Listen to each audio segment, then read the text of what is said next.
انسان اللہ تبارک و تعالیٰ کا بندہ ہے اور اس کا وجود، اس کا دل، اس کی روح، ہر چیز اللہ کے دست قدرت میں ہے۔ جس طرح یہ اپنی مرضی سے دنیا میں نہیں آیا، اللہ تعالیٰ کی مرضی سے آیا ہے، اسی طرح یہ نہیں ہو سکتا کہ جس طرح انسان چاہے اس طرح اس کے اوقات گزریں۔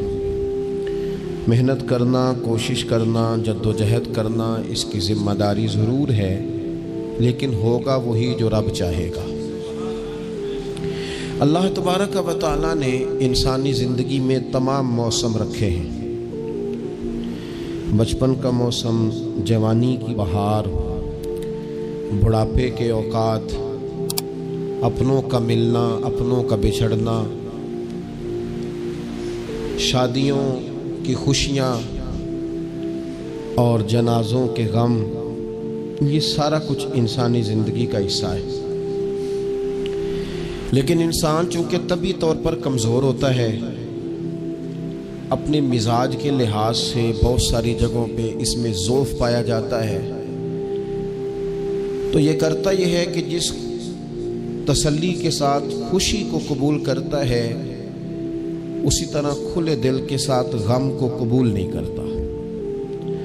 من چاہی زندگی گزارنا چاہتا ہے، حالانکہ من چاہی زندگی تکلیف کا باعث ہوتی ہے، رب چاہی زندگی انسان کو سکون عطا کرتی۔ اللہ تعالیٰ نے انسان کے ساتھ آزمائشیں رکھی ہیں۔ جس طرح اللہ تعالیٰ کی طرف سے ملنے والی نعمتوں کو قبول کرتا ہے، اسی طرح اس کی طرف سے آنے والی آزمائشوں کو بھی کھلے دل سے اسے قبول کرنا چاہیے۔ اور یہ بات درست ہے کہ وما اصابکم من مصیبت فبما کسبت ایدیکم، انسان پر کچھ مصیبتیں وہ آتی ہیں جو اس کے ہاتھوں کے کسب کی وجہ سے آتی ہیں۔ بہت ساری قوموں پر عذاب اس لیے آئے کہ انہوں نے بعض گناہ کیے تھے، لیکن یہ یاد رکھیے گا کہ عذاب ہمیشہ گناہوں کی وجہ سے نہیں آتے، تکلیفیں ہمیشہ گناہوں کی وجہ سے نہیں آتی۔ انسان دکھوں میں، مشکلات میں صرف اپنی غلطیوں کی وجہ سے نہیں الجھتا، بلکہ نبی پاک علیہ الصلاۃ والسلام نے فرمایا ہے اللہ تعالیٰ کسی بندے کو کوئی درجہ دینا چاہتا ہے، اس کے اعمال اس طرح کے نہیں ہوتے کہ اسے درجہ دیا جائے، اللہ اسے کسی مشکل میں ڈال کے اس کے درجے کو بلند فرما دیتا ہے۔ بلندی درجات کے لیے، قرب الہی کے لیے، اللہ تبارک و تعالیٰ کی بارگاہ کی معرفت کے لیے بھی مصائب آتے ہیں۔ آپ دیکھیے نا، نبی پاک صلی اللہ تعالیٰ علیہ وسلم نے فرمایا سب سے زیادہ تکلیفیں انبیاء پہ آتی ہیں، اور فرمایا میں اللہ کا محبوب ہوں، انبیاء کا سردار ہوں، میرے اوپر سب سے زیادہ تکلیفیں آئی ہیں، آزمائشیں آ جاتی ہیں۔ اور رب فرماتا ہے وَلَنَبْلُوَنَّكُمْ بِشَيْءٍ مِّنَ الْخَوْفِ وَالْجُوعِ، ہم ضرور تمہیں آزمائیں گے کچھ خوف کے ساتھ، کچھ بھوک کے ساتھ، وَنَقْصٍ مِّنَ الْأَمْوَالِ وَالْأَنفُسِ وَالثَّمَرَاتِ، ضرور تمہیں آزمائیں گے پھلوں کی اور جانوں کی کمی کے ساتھ۔ اگر تم اس میں ثابت قدم رہے، شکوے نہ کیے، اپنے رب کی رضا پہ تم راضی رہے، تو وبشر الصابرین، اے محبوب پھر جو میری رضا پہ صبر کریں انہیں میری جنت کی خوشخبری بھی عطا فرما دے۔ ہم تمہیں ضرور آزمائیں گے، خوف بھی، بھوک بھی، مالوں اور جانوں کی کمی بھی۔ مومن کی یہ شان ہوتی ہے کہ وہ کسی بھی موقع پر اپنے رب سے شکوہ نہیں کرتا، کسی بھی حال میں اپنے رب کی شکایت نہیں کرتا۔ نبی کریم علیہ الصلاۃ والسلام نے فرمایا اگر اللہ تعالیٰ کسی بندے کو بیمار کرے اور پھر اس بیماری پر وہ صبر کرے اور آنے والوں سے رب کا شکوہ نہ کرے، تو فرمایا اللہ تعالیٰ نے جو گوشت اسے دیا ہوتا ہے اس سے بہتر گوشت اللہ اسے عطا کر دیتا ہے۔ اگر اللہ تعالیٰ کی حکمت غالب ہو اور تقاضا اس بیماری میں اس بندے کے انتقال کے کر جانے کا ہو، تو فرمایا پھر اللہ تعالیٰ اسے شہادت کا درجہ عطا فرما دیتا ہے۔ آزمائشیں آ جاتی ہیں، انسان پر مصائب آ جاتے ہیں، دکھ آ جاتے ہیں، تکلیفوں کا سامنا بندے کو کرنا پڑ جاتا ہے۔ اب یہ کہ اس میں اپنے دل کو، اپنی روح کو قرار دیا جائے، اپنے آپ کو اللہ کی رضا پہ کھڑا کیا جائے اور ان حوادث کا مقابلہ کیا جائے، ان چیزوں کو دیکھا جائے اور یہ غور کیا جائے کہ میرا رب اگر اسی بات میں راضی ہے تو یقیناً اس میں اللہ کی کوئی خاص حکمت ہوگی۔ قحط حضرت عمر کے زمانے میں بھی آ گیا تھا، بڑی مشکلات کا سامنا کرنا پڑا۔ تو ان مصائب میں انسان کو تھوڑا سا پہلے تو ہمت کرنی ہے، پھر اس میں کرنے کا جو کام ہے وہ یہ ہے کہ سب سے پہلا کام تو یہ ہے کہ اپنے رب کی بارگاہ میں کھل کے دعا مانگی جائے، اللہ تبارک و تعالیٰ کے حضور التجائیں کی جائیں، دعائیں کی جائیں، رب کریم کو منایا جائے۔ حضرت عمر فاروق رضی اللہ تعالیٰ عنہ کے زمانے میں جب قحط آیا تھا تو حضرت عمر نبی پاک علیہ السلام کے چچا کو حضرت عباس رضی اللہ تعالیٰ عنہ کو لے کے میدان میں نکلے تھے، اور کیا خوبصورت لفظ انہوں نے ترتیب دیے تھے۔ عرض کرتے تھے مالک پہلے ہم تیری بارگاہ میں محبوب پاک کو لے کے آیا کرتے تھے، آج محبوب نے ظاہری وصال کیا ہے تو تیرے محبوب کے چچا کو لے کے آئے ہیں، تو اے اللہ تو مہربانی فرما، اپنے محبوب کے چچا کا صدقہ ہمیں بارش عطا فرما۔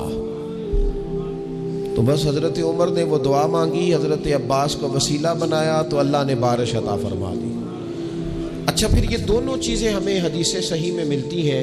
ایک نوجوان نے، ایک شخص نے آ کے حضور کی بارگاہ میں عرض کی، یا رسول اللہ بارش نہیں ہوتی، دعا کر دیں۔ تو نبی پاک نے ہاتھ اٹھائے دعا کے لیے، اتنے ہاتھ بلند کیے کہ بغلوں کی سفیدی نظر آنے لگی۔ وہ کہتے ہیں ابھی محبوب کے دستے مبارک پوری طرح چہرے پر پھرے نہیں تھے کہ اللہ نے بارش عطا کر دی۔ پھر پورا ہفتہ بارش ہوتی رہی تو لوگوں کو اب بارش کی کثرت کی وجہ سے بعض مسائل بننے لگے، تو وہ پھر حاضر ہوئے، عرض کی یا رسول اللہ دعا فرما دیں، اب تو کچھ مشکلات بڑھنے لگی ہے۔ تو حضور نے پھر ہاتھ اٹھائے کہ اے اللہ اپنا فضل نصیب فرما، مہربانی فرما۔ کبھی بارش کی ضرورت ہوتی ہے اور کبھی بارشوں کا کثرت سے ہونا وہ تکلیف کا باعث ہو جاتا ہے بعض جگہوں پر۔ تو کہتے ہیں پھر حضور نے دعا فرمائی، ابھی چہرے پہ ہاتھ نہیں پھیرے تھے کہ مدینہ منورہ میں بارش ختم ہو گئی۔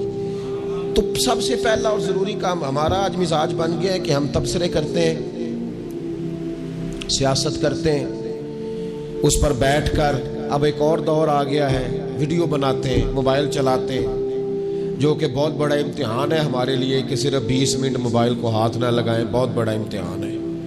ہو سکتا ہے بہت سارے لوگ بڑی تکلیف میں آ جائیں کہ پورے 20 منٹ گزر گئے، اس پہ ویڈیو بنائیں گے، اس پہ کمنٹس کریں گے، اس پہ یہ کام ہم کرتے ہیں۔ حالانکہ اگر کوئی ایسی مشکل آ جائے تو شریعت نے ہمیں یہ سبق دیا کہ پہلے دعا، پہلے اللہ کی بارگاہ میں حاضری۔ اکبر الہ آبادی نے کہا تھا کہ مصیبت میں بھی اب یاد خدا ہم کو نہیں آتی، دعا منہ سے نہ نکلی، جیبوں سے عرضیاں ہی نکلی۔ ہم محکموں میں درخواستیں دیتے ہیں لیکن دعا کی طرف بڑھتے بڑا خوبصورت کام ہے۔ سب سے پہلے تو یہ کریں کہ وہ جو ہمارے بھائی تکلیف میں ہیں، مجبوری میں ہیں، ان کے لیے اپنے رب کی بارگاہ میں عرض کریں کہ مالک، قدرتوں کا مالک تو تو ہے، ہر چیز تو تیرے دست کرم میں ہے، اور تو کریم اتنا ہے کہ بندوں پہ تو غضب نہیں زیادہ فرماتا، رحمت ہی زیادہ فرماتا ہے، اور تیری رحمت تیرے غضب پر غلبہ رکھتی ہے۔ اس لیے مالک تو کرم فرما، اور یہ جو لوگ ہیں تو انہیں اپنے فضل سے ہی آسانی عطا فرما تاکہ اس مشکل سے نکل آئیں۔ جن دنوں قحط آیا تھا نا مکہ مکرمہ مدینہ طیبہ میں حضرت عمر کے زمانے میں، تو حضرت عمر فاروق فرماتے ہیں میں نے بغیر گھی کے کبھی کھانا نہیں کھایا تھا، لیکن میں نے قسم اٹھا لی تھی کہ جب تک سب لوگوں کو راشن کھانا میسر نہیں آتا میں بھی گھی نہیں کھاؤں گا۔ یہ جو اضافی اخراجات ہیں، ایڈوانس گاڑیاں بک کرانا، نئے ماڈل کے موبائل خریدنا، یہ جو ہمارے صرف ناز نخرے ہیں، صرف ان کو تھوڑا سا کلوز کر لو۔ عجیب بات ہے نا، عجیب ظلم ہے نا کہ ایک بچہ رات کو اس لیے کھانا نہیں کھا رہا کہ اس کی مرضی کا پکا ہوا نہیں، اور ایک طرف میرے ہی وطن میں اس ویڈیو نے بھی میری چیخیں نکلوا دی جس میں ایک بیٹی، اور اس کی عمر بھی بالکل اتنی ہے جتنی میری بیٹی کی عمر ہے، اس سے وہ صحافی پوچھتا ہے پاؤں اس کے ننگے ہیں اور پاؤں پہ کیڑے چڑھ رہے ہیں، تو اس سے پوچھتا ہے پتر کیا چاہیے؟ وہ کہتی ہے صرف روٹی کھانی ہے، کوئی مطالبہ نہیں، کوئی مطالبہ نہیں، روٹی دا دکھ نہ پوچھو، یہ روٹی بندہ کھا جا دیجئے، روٹی بندہ کھا جاتا۔ اللہ کریم نے فرمایا وَتَعَاوَنُوا عَلَى الْبِرِّ وَالتَّقْوَى، جب تقوی اور پرہیزگاری کا معاملہ ہو تو ایک دوسرے کے ساتھ تعاون کرو، ایک دوسرے کے ساتھ تعاون کرو، ایک دوسرے کا آگے بڑھ کے بازو تھامو، خیر کے کاموں میں ایک دوسرے کی مدد کرو، آگے نکلو۔ ہو جاتا ہے کبھی کبھی ایسا کہ ایک بھائی کے پاس بہت زیادہ مال ہوتا ہے، دوسرے کے پاس کم ہوتا ہے، اور نبی پاک صلی اللہ تعالی علیہ وسلم نے ارشاد فرمایا کہ یاد رکھنا اللہ تبارک و تعالی اتنی دیر تک تمہاری مدد کرتا ہے جب تک تم اپنے بھائی کی مدد کرتے رہتے ہو، اللہ تمہارا مددگار رہتا ہے۔ اور یہ جو مسلمان ہوتے ہیں، مومن، کلمہ پڑھنے والے، ان کے بارے میں میرے نبی پاک علیہ الصلوۃ والسلام نے فرمایا کہ یہ ایک جسم کی مانند ہے، ایک جسم کی طرح ہے۔ مومن ایک جسم کی طرح ہے، جس طرح یہ پورا جسم ہوتا ہے۔ اور حضور نے مثال دے کے بات سمجھائی، فرمایا جسم کا ایک حصہ تکلیف میں ہو نا تو سارا جسم اس کا کرب محسوس کرتا ہے، یعنی درد صرف دانت میں ہے لیکن روٹی کھانے کو دل نہیں کرتا، کسی سے بات کرنے کو دل نہیں کرتا، اٹھ کے باہر جانے کو طبیعت نہیں چاہتی، پورا وجود اس کا کرب، اس کی تکلیف محسوس کرتا ہے۔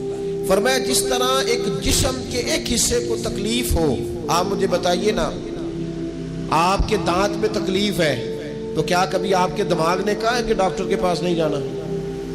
پیروں نے کہا ہے میں نے نہیں چل کے جانا، یہ تو مسئلہ صرف اور صرف دانت کا ہے، دانت جانے اس کا کام جانے؟ ایسا ہوتا نہیں۔ دانت میں تکلیف ہوتی ہے تو ذہن منصوبہ بندی کرتا ہے، وہ کہتا ہے یار یہ پتہ کرو دانت کا ڈاکٹر کہاں بیٹھتا ہے، پھر آپ کی زبان ہلتی ہے، معلومات کرتی ہے، پھر آپ کے پیر چل کے وہاں جاتے ہیں، اور پھر آپ اپنے دل سے ما فی ضمیر وہاں بیان کرتے، پھر آپ اپنا کمایا ہوا سرمایہ خرچ کرتے ہیں۔ بھئی ایک دانت کو تکلیف ہے تو رہنے دو، سارے جسم کو کام میں کیوں لگایا ہے؟ تو معنی یہ ہے کہ جب جسم کا ایک حصہ تکلیف میں ہو باقی سارے سپورٹ کرتے ہیں تاکہ وہ ٹھیک ہو جائے۔ تو حضور نے فرمایا میرے سارے مومن ایک جسم کی طرح، سارے مکے سے ہجرت کر کے مدینے آئے، گھر بار پیچھے رہ گئے، جائیدادیں پیچھے رہ گئی، کاروبار پیچھے رہ گئے، حضور نے فرمایا تم بھائی ہو۔ لیکن وہ صحابہ تھے نا، انہوں نے بھائی بھائی اپنے آپ کو صرف تقریروں میں نہیں سمجھا تھا، انہوں نے اپنے آپ کو بھائی بھائی صرف محفلوں کے نعروں میں نہیں سمجھا تھا، انہوں نے اپنے آپ کو بھائی بھائی صرف ادیب شاعر کی شاعری میں نہیں سمجھا تھا، وہ من سے ان کی آوازیں آتی تھی ہم سچ مچ کے بھائی ہیں، انہوں نے طے کر لیا تھا کہ ہم بھائی ہیں۔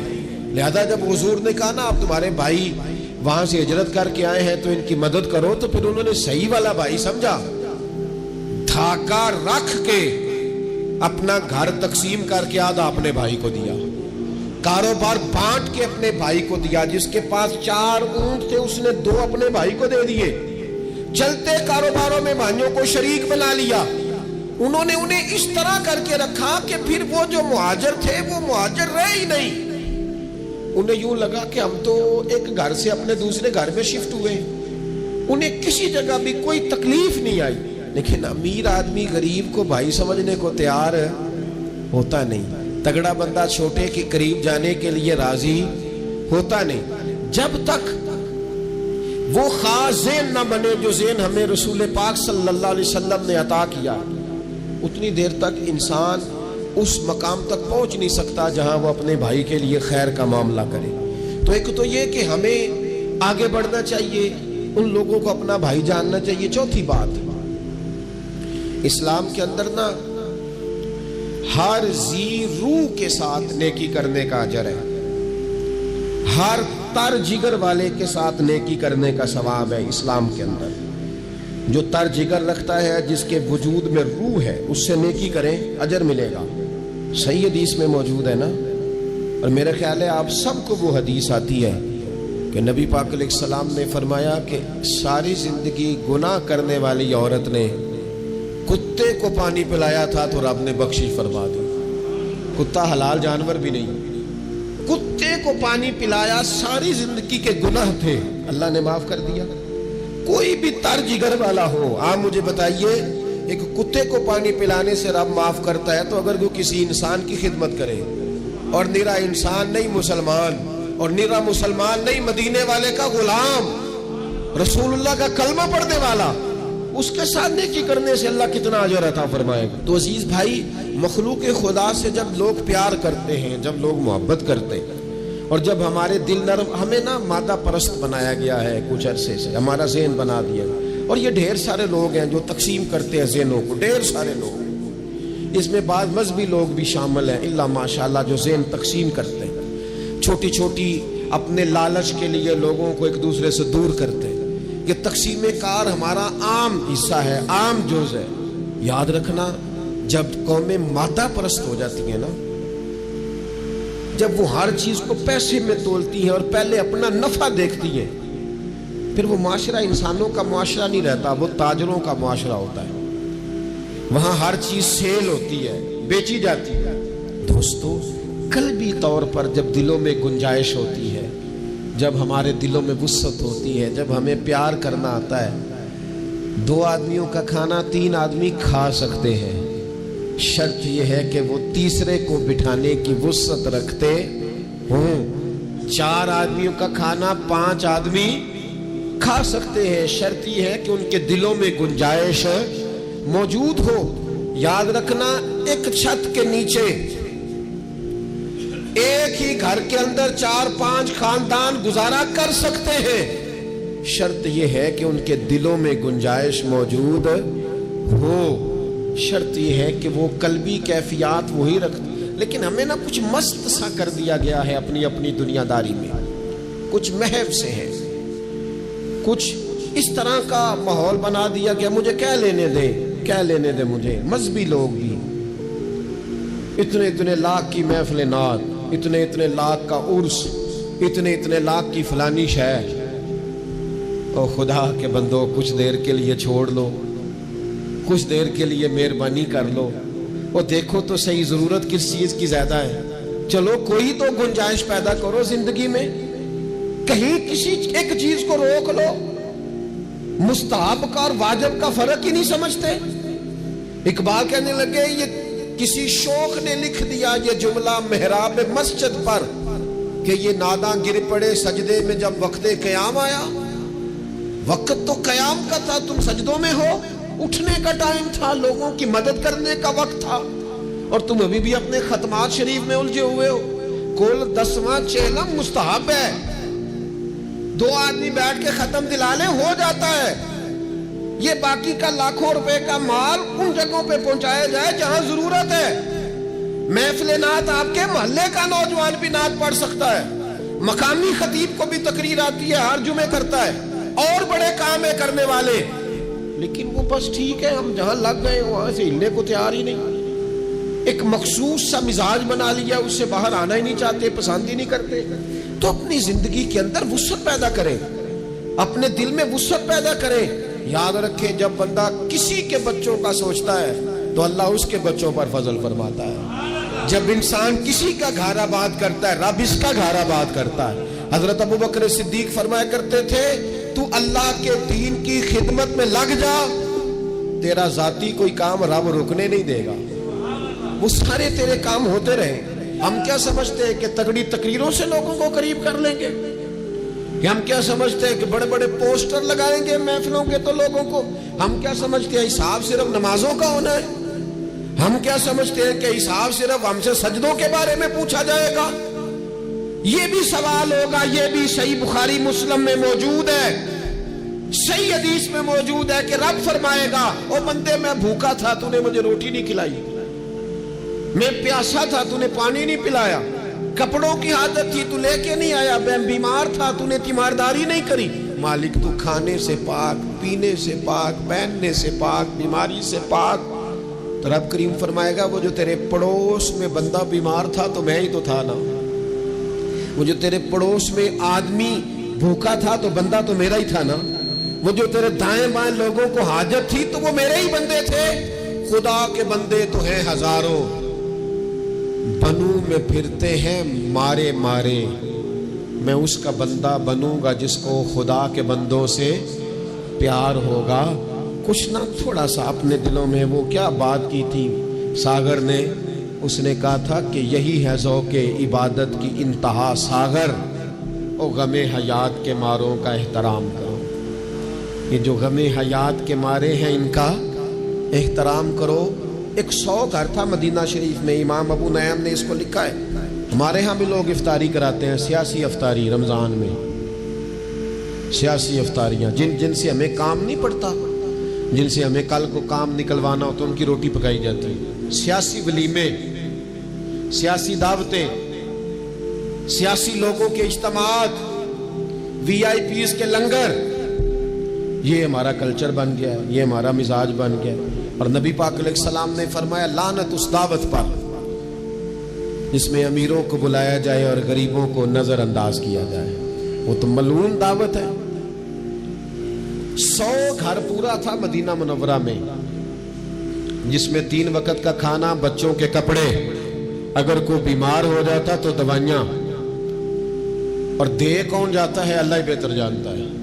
ایک نقاب پوش آتا تھا، دروازے پہ دے جاتا تھا، نام پوچھتے تھے تو ناراض ہو جاتا تھا، اور یہ ایک دن کام نہیں ہوا، سالوں یہ کام جاری رہا، پتہ ہی کوئی نہیں کون دے جاتا ہے، کوئی خبر ہی نہیں۔ پھر اچانک 2-3 دن ہو گئے، وہ لنگر آنا بند ہوا، وہ اخراجات اٹھانے ختم ہوئے۔ اب لوگ ایک دوسرے سے پوچھنے لگے کہ وہ کھانا تیرے گھر بھی نہیں آیا، تیرے گھر بھی نہیں آیا، پتہ کرو کب سے نہیں آیا، پتہ کرو کب سے نہیں آیا۔ تو طے ہو گیا، جب لوگوں نے تاریخیں لگانی شروع کی، ایک دوسرے کے ساتھ ملانی شروع کی، تو 18 محرم سے میرے گھر نہیں آیا، ہاں ہمارے ہاں بھی 18 محرم سے نہیں آیا، پتہ کرو، تحقیق کرو۔ پتہ چلا کہ 18 محرم کو امام زین العابدین کا وصال ہوا ہے۔ سیدہ پاک کا یہ شہزادہ، امام حسین کا کربلا میں بچ جانے والا یہ جانشین، ایک 100 گھروں میں اور تھوڑی سی آبادی، 100 گھروں میں 2 وقت کھانا، اور اپنے کندھے پہ توڑا رکھ کے، لنگر کی بوری رکھ کے پہنچا کے آتے، اور چہرے پہ نقاب ہوتا، کوئی پوچھتا نام کیا ہے تو ناراض ہو جاتے۔ 100 گھروں میں کھانا جاتا۔ ان کے وصال کے بعد جب غسل دیا جا رہا تھا تو موٹے موٹے نشان تھے کمر پہ۔ لوگوں نے ان کے بیٹے سے پوچھا کہ یہ کیا ہے، تو فرمانے لگے میرے والد اپنے کندھوں پہ تھیلے رکھ کے آخر عمر تک گھروں میں پہنچا کے آتے رہے۔